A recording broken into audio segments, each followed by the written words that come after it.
સૌને રામ રામ. ભારત માતા કી જય. જય સરદાર.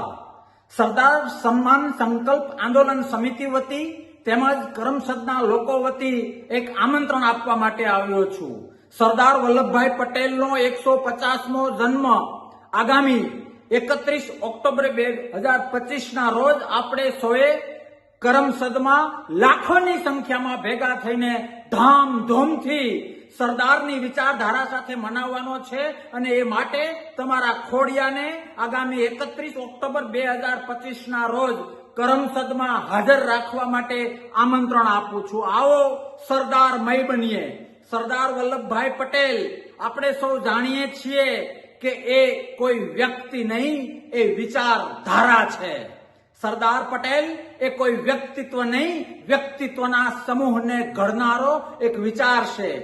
સરદાર પટેલ એ માત્ર સ્વતંત્રતાના સેનાની નહીં, પણ એ આઝાદીનો તાજ છે, મા ભારતનો તાજ છે. આવો એમના 150માં જન્મ દિવસને આપણે સૌ લાખોની સંખ્યામાં તાકાતથી મળીને કરમસદમાં એની કર્મભૂમિમાં તાકાતથી ઉજવીએ અને સરદારમય બનીને સરદારના વિચારોને જીવનમાં ઉતારવાનો પ્રયત્ન કરીએ. અને હા, જે લોકો સ્વતંત્રતાના નામે, ત્યાગના નામે, આઝાદીના નામે પોતાના સ્વાર્થ માટે સરદારનો મુંગટ પહેરે છે અને ક્યાંક ને ક્યાંક સરદારને સન્માન આપવાને બદલે સરદારનો ઉપયોગ કરે છે, એવા લોકોના દાંત ખાટા કરવા એ દરેક લોકશાહી પ્રેમી, દરેક દેશ પ્રેમી, દરેક સરદાર પ્રેમીનો ધર્મ છે. આવો સરદારના ત્યાગને યાદ કરીએ, સરદારની એ શક્તિને યાદ કરીએ.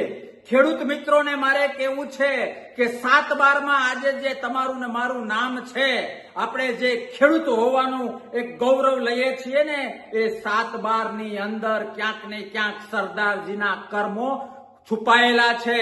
સરદારજી ન હોત, સરદારની વિચારધારા ન હોત, સરદાર વલ્લભભાઈ પટેલ જો દેશને ના મળ્યા હોત તો 7/12માં આજે તમારું મારું નામ ન હોત.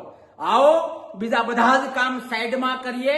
સરદારજીના સન્માન માટે, સરદારજીને નમન માટે, એના જન્મ દિવસને ઉજવવા માટે ફરીથી કહું છું, 31 ઓક્ટોબર 2025 આપણે સૌએ કરમસદમાં મળવાનું છે, સરદારમય બનાવવાનું છે.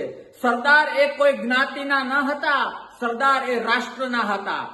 સરદાર એ કોઈ એક સમાજના ન હતા, સરદાર એ રાષ્ટ્રના હતા. અને આવા રાષ્ટ્ર પુરુષના સન્માન માટે, આવા રાષ્ટ્ર પુરુષના જન્મ દિવસને ઉજવવા માટે બધું જ સાઈડમાં કરીને દરેક સરદાર પ્રેમી, દરેક દેશ પ્રેમી, દરેક લોકશાહી પ્રેમીને બે હાથ જોડીને વિનંતી કરું છું કે 31 ઓક્ટોબર 2025ના રોજ કરમસદમાં હાજર રહેજો.